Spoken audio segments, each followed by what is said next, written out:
நான் ஆணையிட்டால் அது நடந்து விட்டால்,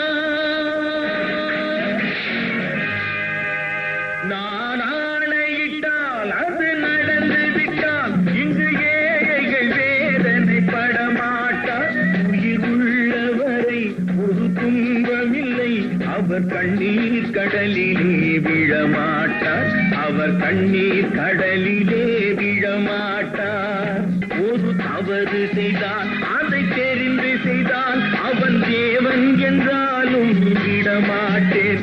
உடல் உழைக்கச் சொல்வேன், அதில் பிழைக்கச் சொல்வேன், அவர் உரிமை பொருள்களை தொடமாட்டேன். இங்கு ஊமைகள் ஏங்கவும் உண்மைகள் தூங்கவும் நானா பார்த்திருப்பேன். ஒரு கடவுள் உண்டு, அவன் கொள்கை உண்டு, அதை எப்போதும் காத்திருப்பேன். முன்பு இயேசு வந்தார், பின்பு காந்தி வந்தார், இந்த மானிடர் திருந்திட பிறந்தார். இவர் திருந்தவில்லை, மனம் வருந்தவில்லை, அந்த மேலோர் சொன்னதை மறந்தார், அந்த மேலோர் சொன்னதை மறந்தார்.